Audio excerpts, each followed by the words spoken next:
thank you all for joining us today for the launch of our second guide published by the Municipal Net Zero Action Research Partnership, or NZAP. Bonjour à tous et à toutes, et merci de vous joindre à nous aujourd'hui. My name is Emma Kirk. I use they, them pronouns, and I'm a project officer in the Capacity Development Unit with FCM's Green Municipal Fund, working specifically on the Net Zero Action Research Partnership. We are also joined today by my colleagues Isabel O'Kay and Ray Landrio with the Green Municipal Fund's Capacity Development Team, who will help us out in the back end if anyone needs technical support. We also have some fantastic speakers from the NZAP partnership joining today who I'll introduce in just a moment. Next slide, please. To start our session off today, I'd like to start off with a couple housekeeping items. First of all, the webinar today will be taking place fully in English with French simultaneous interpretation available. To join the French interpretation, you can click the interpretation button in the lower right of your screen. It's the little globe. Alors, la session aujourd'hui va se dérouler en anglais complètement. This session will be in English. If you wish to listen in French, please click on the button Interpretation at the bottom of your screen on your right, and it looks like a little globe. We also have two separate slide decks in English et en français. See the view options at the top of your screen, which you see at the bottom of the slide, to switch between the two. In some cases, the view options may appear at the bottom of your screen. As we move through the presentation and panel today, I ask that you submit your question to the Q&A box as they come up. We will address some of them during the overall Q&A at the end of the panel.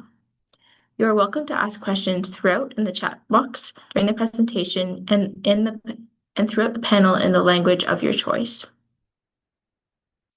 Next slide, please. To start off the webinar today, I'd like to start by sharing that I'm joining you all today from the unceded, unsurrendered territory of the Anishinaabe Algonquin Nations.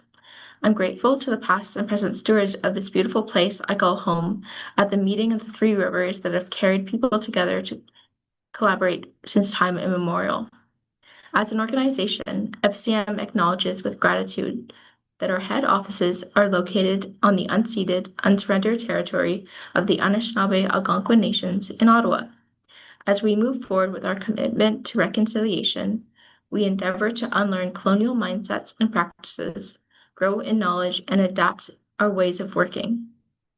As we continue to build meaningful relationships, we recognize the historic and ongoing contributions of Indigenous people and honor their leadership and partnership in shaping and strengthening communities across the country. Wherever you are, I would invite you to please join me in paying our respects to the original stewards of this land and committing ourselves to thoughts and actions that will lead to meaningful reconciliation wherever we live and work now. I would encourage you now to add where you're joining from in the chat as we begin the webinar.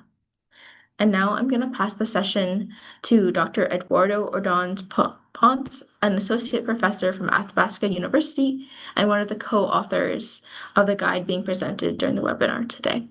Eduardo, over to you. Thank you, Emma.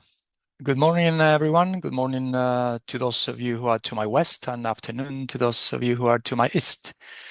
My name is Eduardo Ordonez Ponce, and I'm an associate professor at Athabasca University. I'm joining from Treaty 6 territory, also known as Edmonton, Alberta, where I live and work.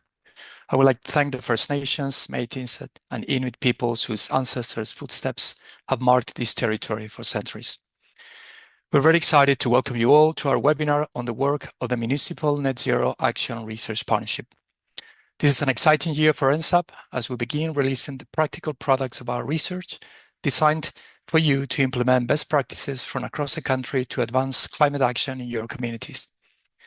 Today, we are presenting our new guide on community partnerships for equitable local climate action, bringing together some of the experts who worked on the guide with municipal practitioners whose experience informed it.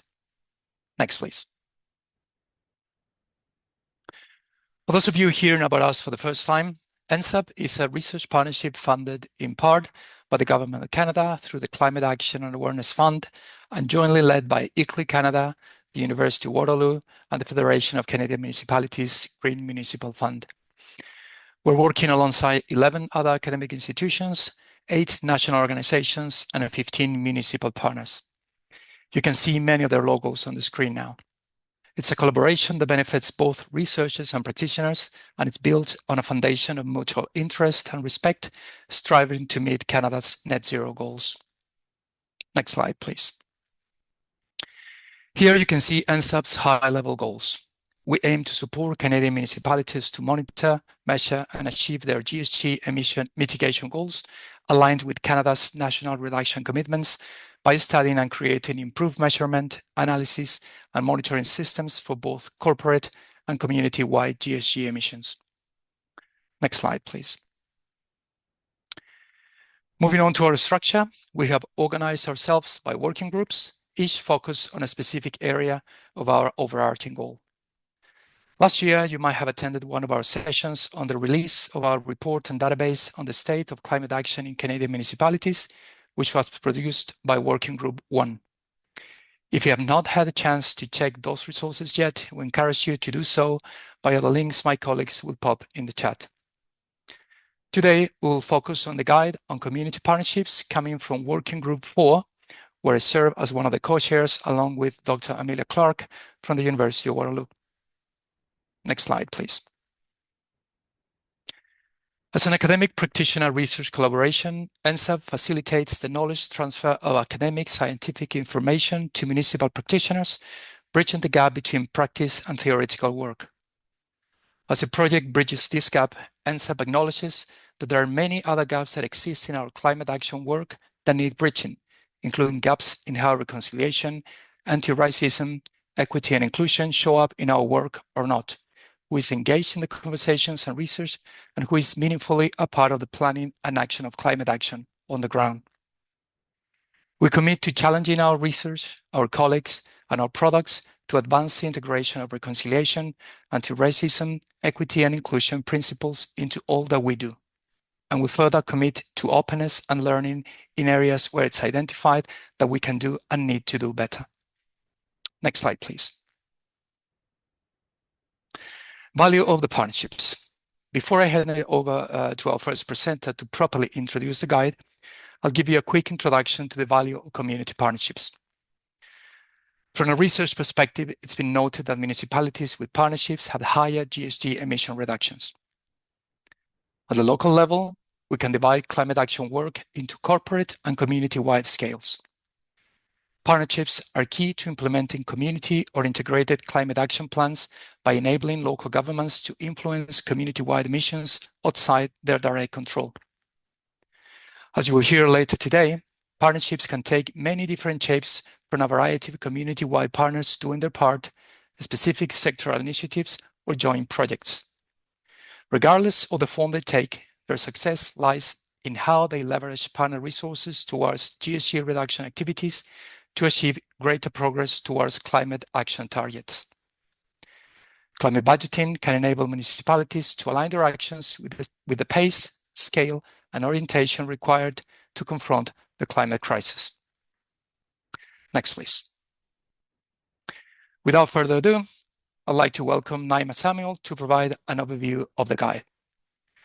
Naima is an MBA and is a PhD candidate at the University of Waterloo, the Faculty of Environment. Over to you, Naima. Thank you, Dr. Eduardo, and hello, everyone. It's a pleasure to be here and to share our learnings on the community partnerships for equitable local climate action. Before I dive into the content, I wanted to note that some of the terms used in today's presentation, specifically around equity, capture language in the equity space at the time these learnings were compiled. And so with that, we can go on to the next slide. So to start, I'm very excited to share that the guide on community partnerships for equitable local climate action is now published, and the content in this guide covers an introduction to partnerships, considerations for designing partnerships, recommendations to embed equity and Indigenous engagement in local climate action. It also captures case stories with examples and learnings from across 12 different partnerships in Canada, and it also provides practical checklists with steps for managing partnerships. The guide aims to equip Canadian municipalities to build strong partnerships by working alongside community organizations to advance local climate action more equitably, collaboratively, and effectively. You can go to the next slide, please. And so to dive into our learnings, I will start with the definition and purpose of partnerships. So partnerships are formal relationships that bring together actors from diverse sectors and their resources to work towards a shared goal. These partnerships involve partners from different areas, which include the public, private, and civil society, including local governments, universities, NGOs, businesses, and more.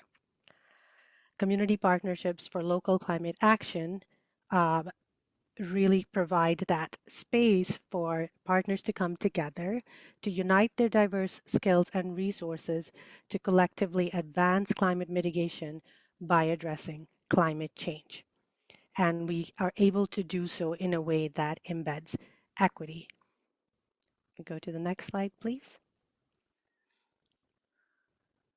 As Dr. Eduardo noted earlier, research shows that municipalities with partnerships have higher greenhouse gas emission reductions.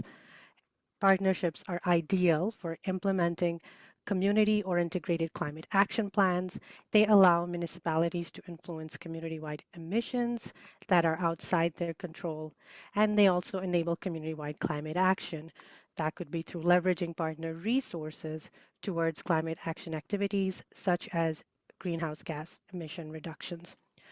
Additionally, partnerships may involve many community-wide partners doing their part through specific sector initiatives or through joint projects, all aiming to achieve shared goals. Next slide, please.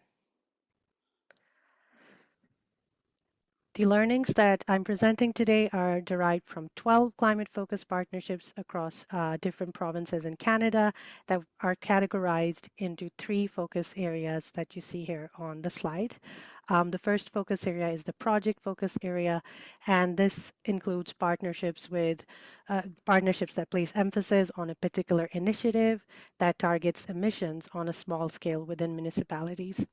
In the sector focus area, the partnerships target emissions from a specific sector or priority pathways such as buildings, transportation, electricity, waste, or nature-based solutions. In the community-wide focus, partnerships focus on leveraging community-wide climate action plans to target emissions from within the geographical boundary of the community. And here you will see the 12 different partnerships listed on the slide. We analyzed these 12 partnerships across Canada for local climate action, and our selection process involved expert recommendations and criteria that ensured we incorporated diversity in the scale of the partnerships, the partners themselves, the regions, and the characteristics of the partnership. We leveraged a qualitative approach in our research design, and we conducted interviews with 55 partners to analyze the structure of the partnership, equity considerations and processes, and goals. Next slide, please. And so some of the findings also from our research, we identify that there are 4 different stages of a partnership. The first stage is the formation stage, where the partnership structure is set up, relationships are developed, roles are defined, and resource needs are identified, which includes sources of funding. In the second stage of the partnership, it is planning, and the plan for implementing the work of the partnership is developed. This includes defining the climate and equity goals of the partnerships and defining the approach to monitoring equities and activities and progress towards the goals. The third stage of the partnership is implementation, and during the implementation, the work required to reach the partnership's goal is undertaken.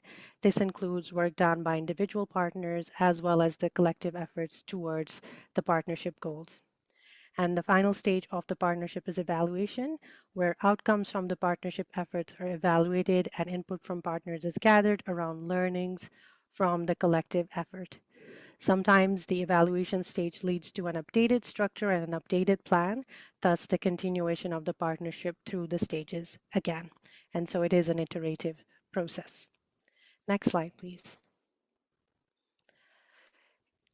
The governance structure of the partnership provides a mechanism for shared decision making, coordination of activities, monitoring progress, communication among partners, and managing shared resources and funding. Generally, partnership structures would typically consist of an oversight body or a leadership group that is responsible for decision making, a coordinator or secretariat for facilitating and coordinating support, a framework for measuring and monitoring the partnership's efforts, a mechanism for communicating about the efforts, an approach to engaging with partners on a regular basis, and a formal process for resourcing the work of the partnership. Next slide, please. The research and lessons from the 12 case studies showed that in the partnership formation stage, there are some critical elements to follow. And so first of all, explicitly designing the governance structure of the partnership is very important in that partnership formation stage.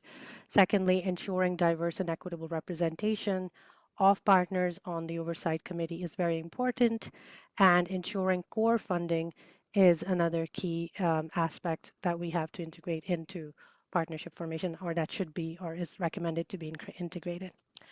In terms of the recommendations of designing the partnership for the planning, implementation, and evaluation stages, it's important to establish clear climate goals and actions for intended impacts. It's also very important to track progress and adjust actions as needed to achieve those goals, and to provide opportunities for partners to learn, interact, and celebrate success. The full list of the recommendations can be found in the guide. Next slide, please. In terms of learning around equity goals, the learning showed that people encounter variation in power dynamics, resource availability, and specific requirements. An equity-focused strategy aims to rectify these imbalances by catering to the distinct needs of individuals and diminishing disparities in power and resources rather than applying a one-size-fits-all approach. Equity means offering tailored, equitable support and eliminating obstacles so that everyone has the opportunity to engage in and gain from climate initiatives. Communities that are underserved are commonly left out of decision making, whether by design or oversight. And so the research showed 3 different types of equity goals and partnerships grouped around partnership design, the impact the partnership was trying to achieve, and the process. In terms of partnership design goals, these ensure shared decision making. Impact-focused goals ensure equitable access to opportunities so that no one is left behind, and process goals ensure diversity, inclusion, and accessibility.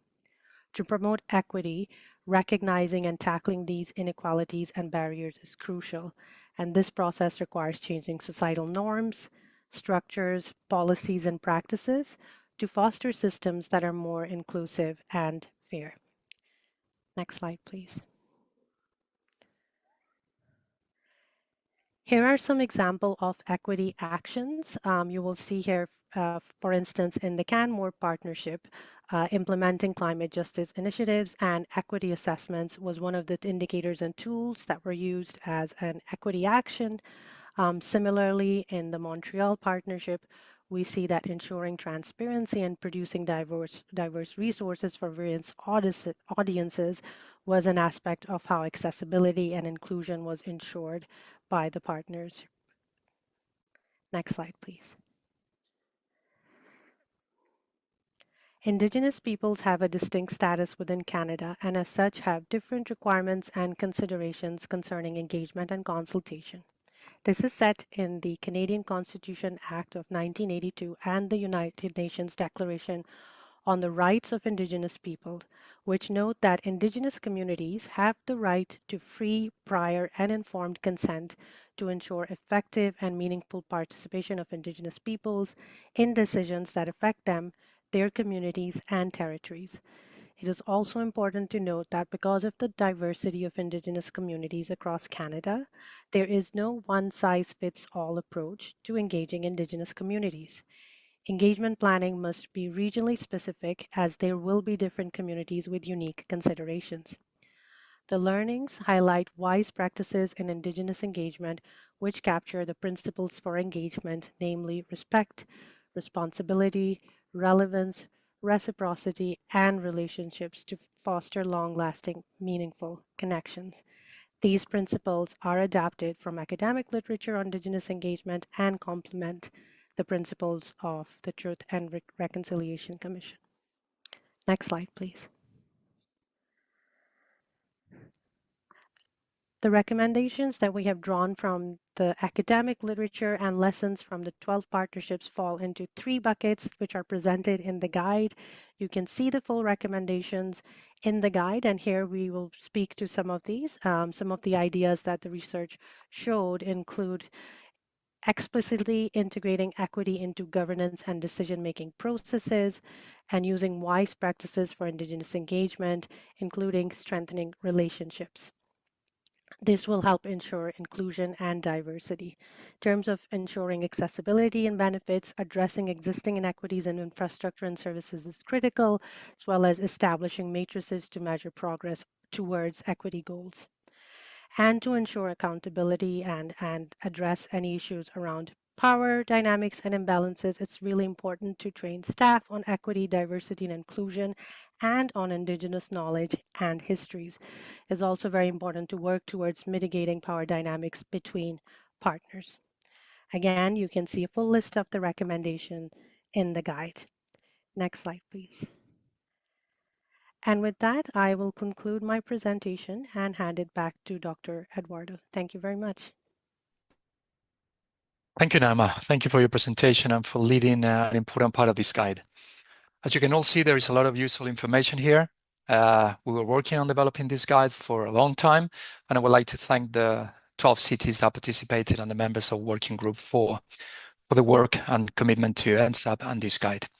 We really hope the guide is useful for you all.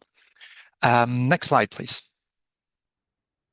We'll now move on to the practitioner's perspective before moving on into a panel discussion. We're thrilled to have 2 practitioners here to briefly introduce us to each of the partnerships. First, I would like to introduce Glenn Chidham, Climate and Sustainability Manager at the City of Kamloops, BC, who will introduce us to the Climate Connection Trails Partnership. Over to you, Glenn. Thank you very much. Pleased to be here today. If we can go to the next slide. I'm really excited to share the story behind the Climate Connections Trail at West Highlands Park in Kamloops, British Columbia, which is located on the traditional territory of the Kamloops-Tishkwepnik people. West Highlands Park, which is located in Kamloops, used to be a golf course, and it was redeveloped into a neighborhood with housing and amenities like sport fields, a playground, and a 1.8-kilometer trail. But residents were promised more during the redevelopment process. They were promised things like trees, a community garden, and an amphitheater, and they were starting to raise concerns. Around the same time, my team and I was developing Kamloops' first community climate action plan, and we saw a big need for public awareness around climate issues. That's when I came across the TD Friends of the Environment grant and saw a chance to tie things together, community needs and climate education. The original idea was a carbon park with a large tree planting project and public education around climate action. In preparing the application, I reached out to groups like the Aberdeen Neighborhood Association, School District Number 73, and to Kamloops-Tishkwepnik for input and support. Their backing really strengthened our grant application. Next slide, please. The good news, we got the funding, over $100,000 from TD and $25,000 from the City of Kamloops. The challenge, well, we quickly realized our budget couldn't cover the large-scale tree planting we had planned, especially given the irrigation needs in our dry climate. So we regrouped with community partners and created a more realistic and yet still exciting vision. Instead of focusing just on trees, we expanded the project to include a community garden, outdoor amphitheater, and a broader educational program highlighting the connections between urban development, nature, and climate change. We also brought in more partners, including Interior Community Services and Kamloops Food Policy Council helped to plan the garden. Wild Safe BC advised on wildlife impacts, and the Kamloops Naturalist Club signed on to lead guided walks. Importantly, we deepened our collaboration with Tecumseh staff and council to incorporate traditional ecological knowledge into the education program. With everyone on board, the funders approved our revised plan, and we are off to the races. Next slide, please. Despite COVID delays, we rolled out the project in phases. First, the community garden and amphitheater, then annual tree plantings, and finally the education program, which took the most time, but also brought the most depth to the project. We worked closely with Tecumseh's environmental team, who documented the native plants and animals that were originally found on the site. Elders and knowledge keepers also contributed, and Tecumseh created original content for 3 of the 11 interpretive signs, including a traditional coyote story, a seasonal round illustration, and a powerful land and language poem by Gary Gottfredson. Since launching in 2023, the trail has become a local learning hub.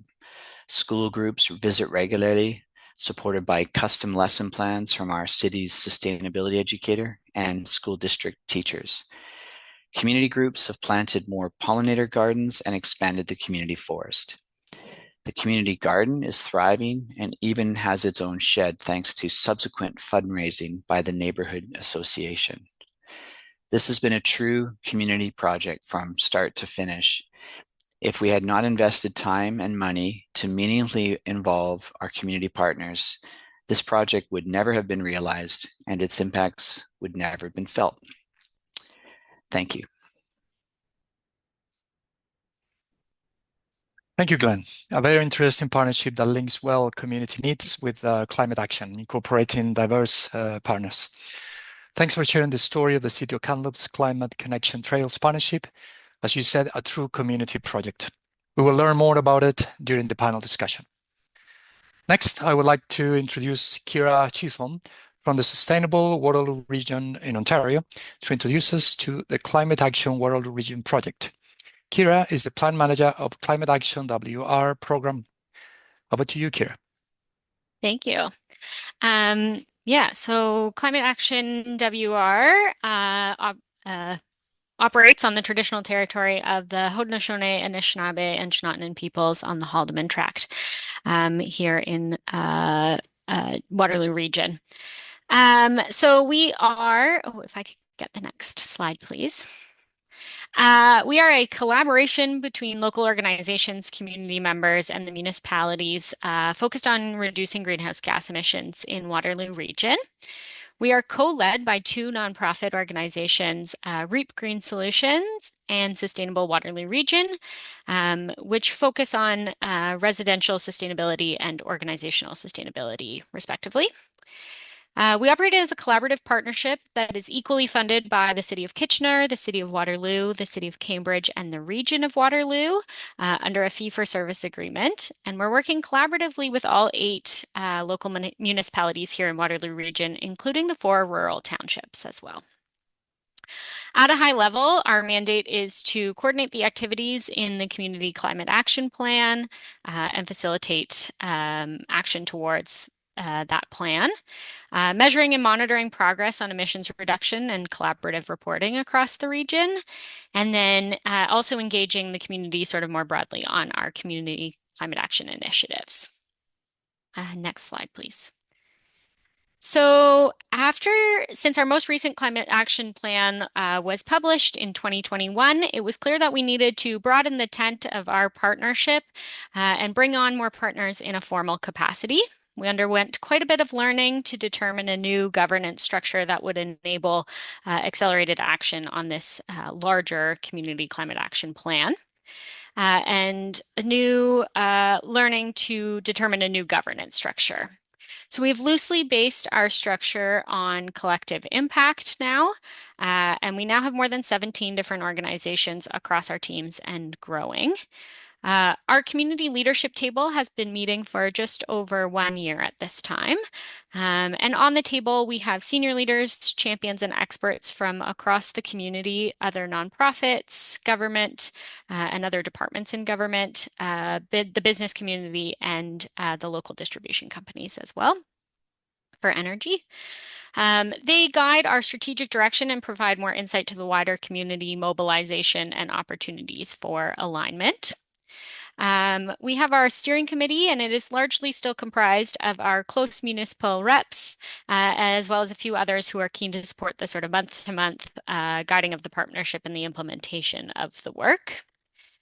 So at the steering committee, we prioritize projects and new initiatives, and then we build project-specific action teams based on appropriate expertise for that project or that initiative that we're starting. Our action teams are purposely built to be flexible and prioritize experiment, designing, and piloting new initiatives before they might find their forever home in a different organization. Next slide, please. So our community's climate action plan is Transform WR. And so it is a collaborative community climate action plan that serves all of the municipalities that I mentioned previously. There are 4 calls to action in the Transform WR strategy that guide Waterloo Region towards an equitable, prosperous, resilient, low-carbon community.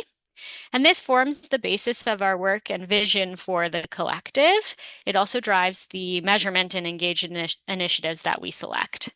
Transform WR is based on 4 calls to action, just to give a little bit of insight into the scope of our work. So the first major transformation is in the ways we move, so both in active transportation, public transportation, and also the transition to zero emissions vehicles. The second call to action is in transforming the ways we build and operate our spaces. The third transformative change is transforming the ways we produce, consume, and waste. And finally, and probably the most transformational aspect of this community climate action plan is transforming the ways we relate to one another.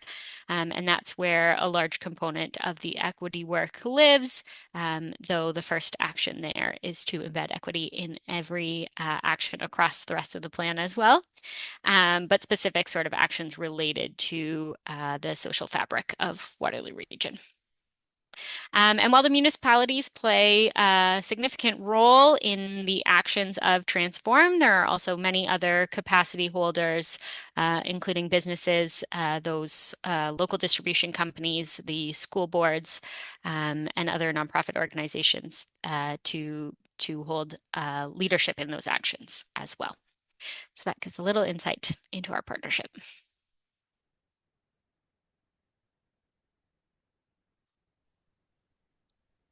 Thank you, Kira. Another great partnership initiative, this time at the regional level with different funders, a list of diverse partners, and a unique governance structure focused on action and transformative impact for Waterloo Region. You can find more information about Climate Action WR in the guide where this is very detailed. Now I'm excited to move into the panel discussion portion. Joining our 2 case story presenters is Dr. Manuel Riemer, a co-author of the guide and a valuable member of Working Group 4. Dr. Riemer is a professor of community psychology and sustainability science at Wilfrid Laurier University, where he is the director of the Transdisciplinary Weizmann Center for Engagement and Research in Sustainability, VERIS, with a focus on the intersection of climate change, society, and equity. We will begin with a couple of questions for our panel, after which we will take questions from the audience. So we encourage you to add your questions to the Q&A box.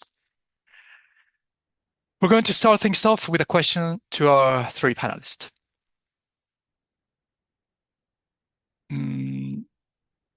There you are, Manuel. All right. What is the value of partnerships to advance climate and equity work at the local level? Kira, can we start with you? Yeah. So I think from our experience, the value of the partnerships is in bringing more people to the table and having a real variety and diversity of perspectives. That certainly drives the the work forward here for us.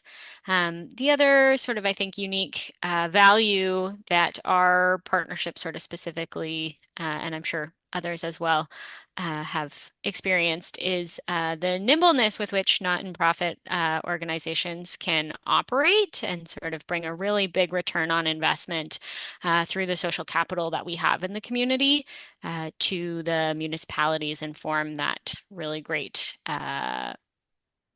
power as we move forward together, sort of a superpower there. Thank you. Thank you for that. And Glenn, what is your experience in Kamloops with respect to the value of partnerships to advance climate and equity work?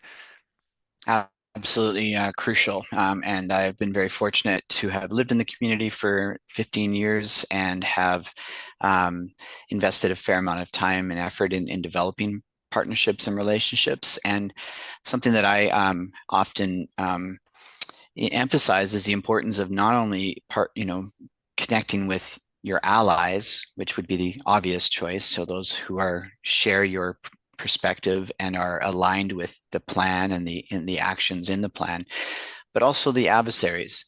So those who maybe are critical of the plan or who maybe are perhaps threatened by some of its policies, whether that might be the building community or other actors in the community. And so I've tried to be balanced in that approach and not only connecting with those who are, obvious friends, but also spending a great deal of time with those who, could otherwise be foes. And certainly this was really crucial in the development of our BC Energy Step Code and the implementation of that in advance of the province, and our relationships with the building community, were instrumental to advancing some key policies and as well. So that's my perspective on that.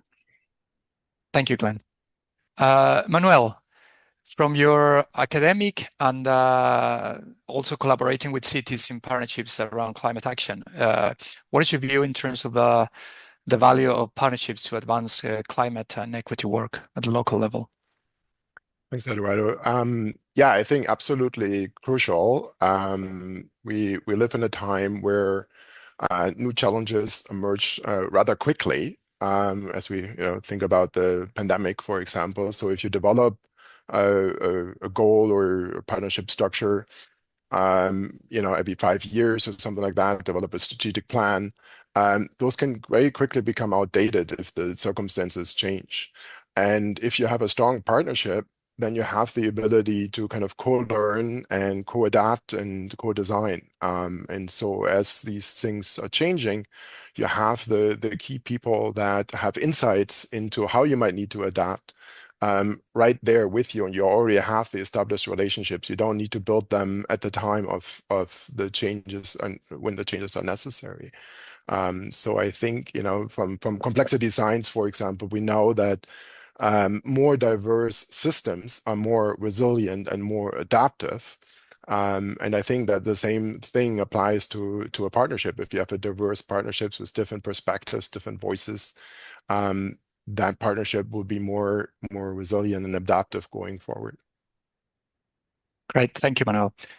Can you refer to what Manuel was saying in terms of the capacity of the partnership to adapt to change, according to what's been happening in Kamloops and Waterloo? Kira, Glenn? Yeah, absolutely. And certainly I think when those partnerships aren't transactional and they're really based on relationships, we've been able to go back to those partners time and again for support on the next initiative. And more recently for us, that has been a shift to focus on resilience. And so this year, we're expanding the availability of cooling amenities, so misting stations and water fountains in our various public spaces. And in selecting those locations and in garnering the support of our city council, we brought a lot of those partners to the table. Their inputs were super important, not only for ensuring that there was an equitable, approach, but that also it in terms of implementation. So when you have those partners involved early on, they understand the objectives, they understand a lot of the considerations that have been taken along the way, and even larger institute like BC Transit, was one that I was a bit concerned whether or not they would be open to introducing water cooling amenities in their transit stations, and I think them seeing the breadth of partners involved, also helped them to appreciate that this was really truly a community need, and a solution that was being driven through community partnerships. So yeah, I do agree with that thought, Manuel. Great. Thank you, Glenn.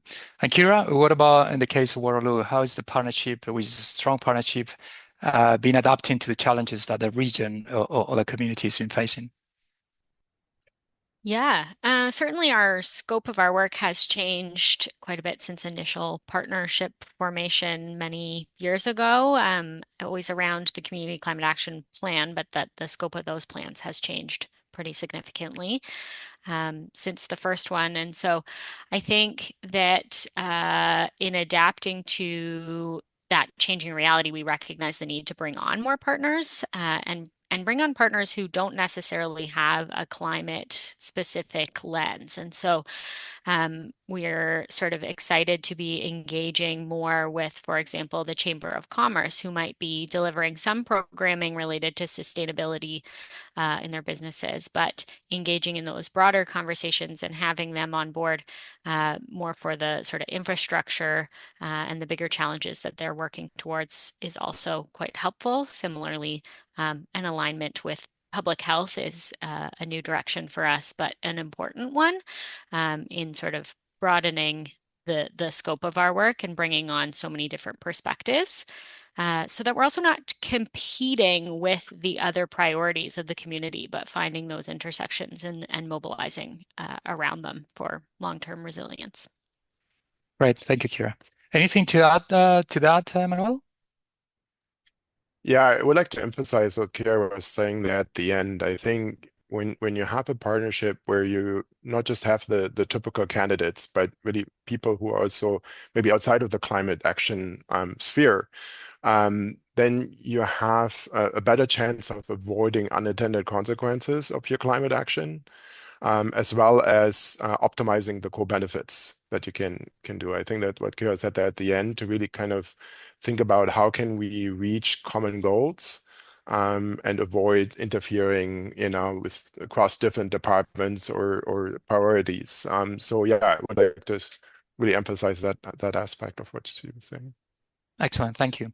The guide touches about the structure and all the variables that will help partnerships to be more resilient and stronger in facing, different challenges over time. Because just like as Kira was saying, when you design a partnership initially, back a few years ago, things have changed, and the partnership need to adapt in order to be able to achieve its goals. Please continue submitting your questions via the Q&A box. And before we turn to your questions, I have one more question for our speakers. Do you have any lessons learned from your partnership that you would like to share with the audience? Glenn, you first now. Yeah, thank you. Many lessons, I think, and that's something I think it's important. I think particularly for me, my work with our First Nations community, who as our neighbors across the river, was particularly challenging for me personally and professionally. In 2018, when we initially started this project, I was probably I carried a lot of apprehension and was concerned that my interests and requests would not be fully understood or appreciated. And so I was really pleased with how slowing down a little bit and really spending some time with the staff at Tecumloops that learned, and was quite impressed with how much they were also interested in our project, and that they had capacity, expertise, and processes to actually contribute to it. And so the initial vision did not expect to have so much of their involvement in the actual content, and in the end, that's what's made this project so great. So lesson being, I think, is that even if you're feeling a little unsure, uncomfortable, being really open and honest, and also listening, right? And so recognizing that it's not, it should not be a transaction. It shouldn't be a single transaction. It should be part of an ongoing process in learning. All right, great. Kira, how about you? Do you have any lessons learned from your partnership that you would like to share with the audience? Yeah, so many, as Glenn said, and so many that we're learning still every day. Two that come to mind. The first is in the new governance structure. I think it took us a really long time to launch and to iterate and iterate and iterate, and finally we sort of came to the conclusion as a group that we felt pretty good about where we were, but we needed to just go and we needed to just start collaborating in this new way and start making the change because we were so comfortable where we were before and we knew the benefit that it could be. And so we knew that we could evolve on the fly, and we're still evolving, and we're going through sort of an evaluation process towards the end of this year after almost a year of this new governance model to make those adaptations. But that was a big one for us in just going, knowing that we had put a lot of effort into it and we're really thoughtful about it, but we were never going to get it too perfect without trying it. And the second one I think is collaboration is difficult. It's challenging. The more organizations on board, there's lots of different competing interests sometimes, and finding consensus can be really difficult. But the value is so much stronger than those challenges. And really, I think with such a long-term view too on our partnership, that the relationships ebb and flow and evolve over time. And so we have had moments to take to pause and reflect and regroup. But that's I guess the nature of the challenges of good collaboration. Excellent, great points. Manuel, from your academic and as a collaborator in partnerships perspective, lessons learned from that experience that you would like to share with the audience? Yeah, I would like to build upon about what both of my other speakers said. So I think the relational aspect that Glenn was mentioning is critically important when you work with Indigenous communities, but I think that extends to other communities as well. In my work, I work a lot with different equity groups, and every time it's the same thing. It needs to be relational and not just transactional. It's important to show up to things that the communities itself it's organizing, and not just inviting them to your spaces. So that just makes all the difference. If there's like kind of this reciprocal kind of relationship. So that is definitely, I think, an important lesson that Glenn shared there, and I think it extends to other groups as well, and we see that in different contexts. And then in terms of the challenges of partnership that Kira was mentioning, I think that that's something important to take very seriously, and consider that from very early on. So the earlier you consider what challenges might come along the way, and you preemptively put things in place, for example, in your governance structure, how to deal with conflict, how to, what voices to have presented, how to facilitate communication, meetings, and so on. And get input from your partners on that. So it's not just all designed by the municipality, but you kind of co-design that so that everybody feels good about that process. I think that that's really, really critical to kind of not just kind of stumble into the partnership, because partnership is difficult, but to really kind of invest that upfront time and also look, look at our guide, look at other literature about what experience values there are. Thank you for that. Yes, there is a list of recommendations and lessons learned as part of the guide. So have a look at the guide, read those pages, and hopefully that will help you in developing your own partnerships. Finally, I understand we have time for one more question. So Kira, let's start with you. Could you expand on how your partnership works with partners to set expectations and achieve equity outcomes? Yeah. We are, I guess, we've spun up a couple of those action teams, though coming to sort of prioritize those has been, I guess, another lesson learned is there's so much to our community climate action plan, and so prioritization can be difficult sometimes. But in those action teams, really the equity considerations come from how we scope it and then put it together to make sure that we're bringing the right people into those action teams. So not just the decision makers, but really playing that pivotal role of connecting affected communities and or organizations that work sort of deeply and closely in affected communities to the table with decision makers, and that's what we think makes the best action teams is bringing the people to the table that bring those different perspectives. And so I guess that's largely how we're driving those equity considerations. But that starts also with having a leadership table and a steering committee that looks more like the community that we live in as well, and represents the community so that we have those connections and can think about who should be around the action teams or who might benefit from the outcomes of these projects. Great. Thank you, Kira. And Glenn, what about in Kamloops? Could you expand on how your partnership works with partners to set expectations and achieve equity outcomes?